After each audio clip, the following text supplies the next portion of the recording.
Hi everybody, it's Tom from Vehicle Visionary. Today I'm going to share with you an important checklist that you need to have with you if you are buying a used vehicle, whether it's a car, an SUV, or a truck, or any number of other vehicles out there. Obviously, some of this will vary from one vehicle type to the other, but whether you're buying from a car dealership or whether you're buying from an individual, all of these things apply, and some of them apply a little bit more so when buying from an individual. Let's talk about exactly what you need to do and know. And it all starts with the obvious, an exterior inspection. From front to back, side to side, all over. You can even have a look underneath the vehicle, and I'll share with you how to do that in just a few seconds. Obviously, you need to look for dents, scratches, imperfections in the paint, maybe body panels that have mismatched colors, one that's a little bit different than the other, because that could indicate that the vehicle has been in an accident and been repaired. And while that may not be a deal breaker, these are all things you need to know. You also want to make sure that you check all of the lighting around the vehicle, the headlights, the daytime running lights, the turn signals. Even if you don't use your turn signals, check them anyway.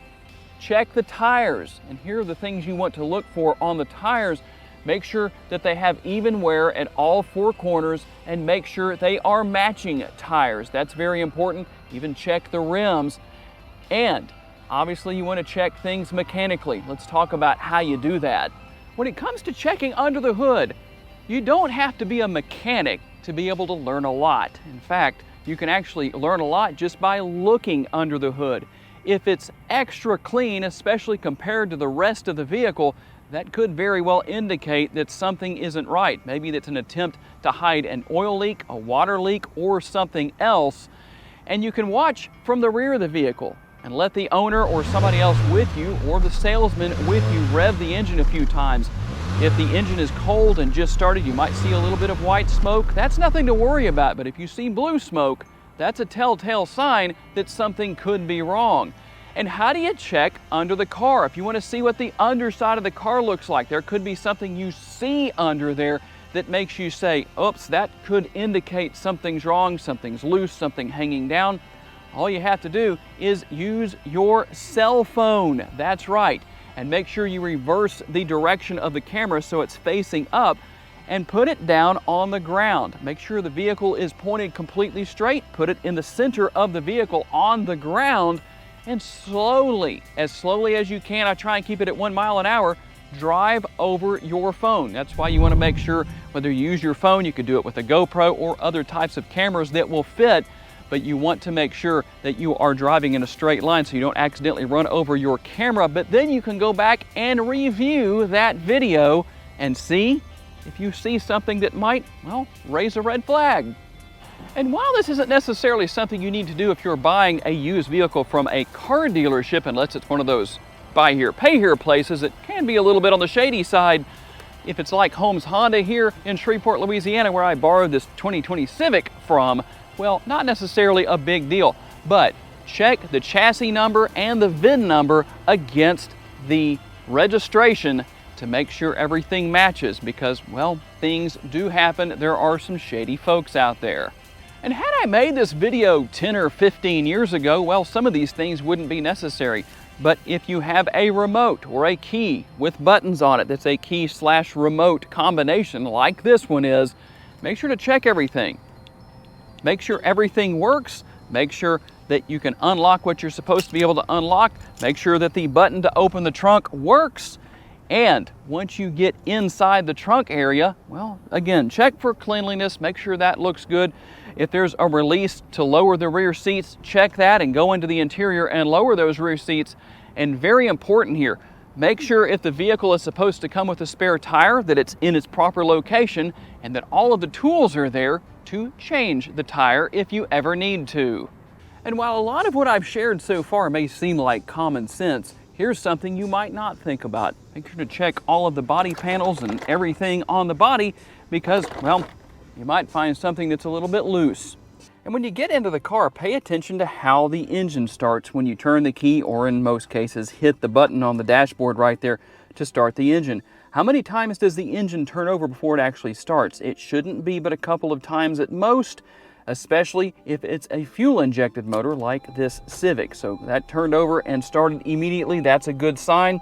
Take a look at all of the instrument cluster graphics. Make sure there are no dark spots. Make sure everything is working as it should be in that area.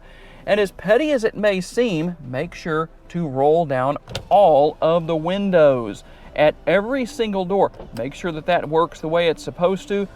Make sure that it's a smooth transition, and check all of the buttons. Adjust the side view mirrors, hit the lock and unlock buttons, check everything, even your features for your driving aids. Make sure everything is on, or you can turn it on. Check all of your buttons on the steering wheel. I mean, literally check everything. And whether you use them or not, again, make sure to check your blinkers. That's what this lever is for right here. That's the turn signal lever, for those of you who might not know that.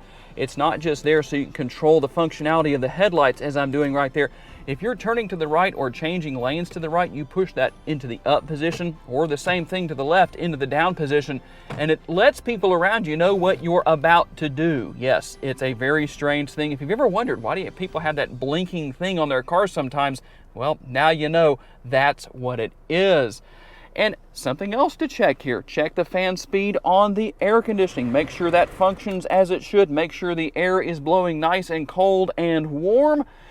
And check the volume for your radio. Check that everything is functioning with the infotainment screen. I even suggest with these newer model cars, there are quite a few out there now, obviously, make sure the backup camera is working properly and the image is nice and clear. Check all of your cameras depending on how many there are on the vehicle. And if you can, even connect your phone, or if the owner will let you use their phone, just to show that all of that connectivity works. And something else, bring the appropriate connections with you, USB cables and such, and make sure that the USB ports work, the 12-volt power outlets work. You want to check literally everything, even run the windshield washer fluid just like this. Make sure that functions properly. Make sure the windshield wipers are functioning at every setting. It seems monotonous and seems kind of pointless, but you never know. You might buy the vehicle and find out that something doesn't work, and then you're going to have to replace it. And if you paid more than you should have for the car, well, that kind of stinks. And something else to consider here. No matter if it's a manual transmission or an automatic transmission, put it in gear and pay attention to how it goes into reverse, how it goes into neutral, and how it goes into drive or even sport mode as we have here. And make sure that there are no clunks or hesitations or anything like that.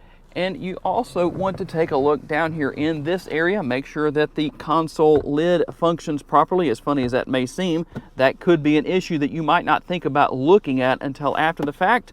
And if you're buying one of these 2020 Civics, well, you can check some of the other things that are here.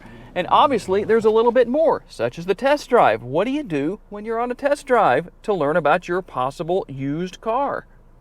And before we hop out on the road for our test drive, let's not neglect the back seat area.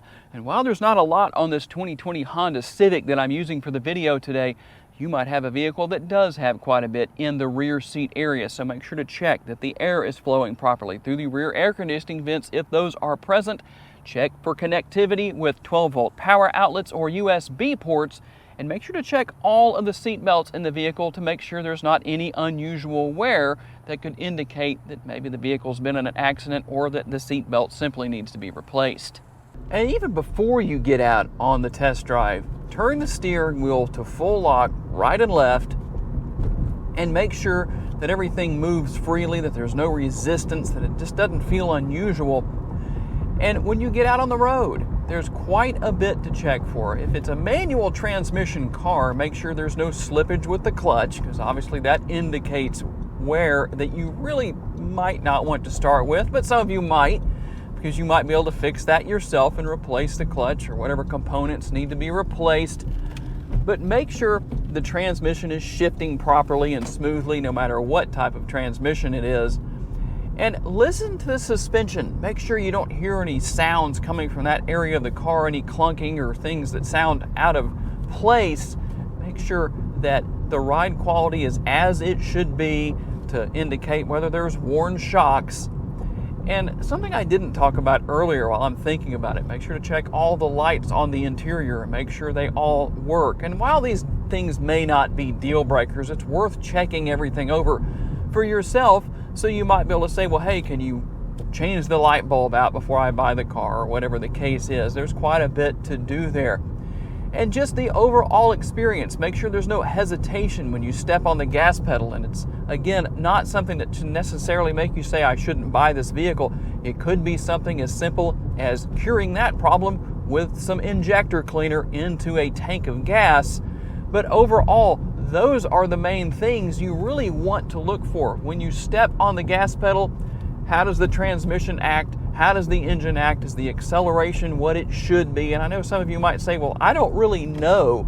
If anything feels out of the ordinary compared to what you're used to, well, you might want to just note that and ask, especially if it's a car dealership. You can talk to your salesperson that you're dealing with or the sales manager and just get a couple of different opinions from different people. And just drive around, see how the vehicle handles overall. Does it handle well for what it is? You know, obviously there's a lot of different vehicles that are going to have different handling characteristics. How tight is the steering? Is there a lot of excess play in the steering wheel? If there is, well, that's something you may want to factor in. And again, it may not be a situation where you say, well, I don't want to buy this vehicle, but those could be great points to negotiate on the price. So I'm curious, for those of you who are watching this video, if you have a true terrible experience car buying story, buying a used car, share it down in the comments section. I would be curious to read that. Got to say a special thanks to my friends at Holmes Honda for loaning me this 2020 Civic for the day, so I can tell you all about what you need to know to do when you're buying a used car, what to look for, and how to do that proper used car inspection. And a special thanks to all of you for being kind enough to give me the opportunity to give you a vision for your next vehicle. If you enjoyed this video, make sure to check out another of the videos that's on the screen right now, and I'll see you there.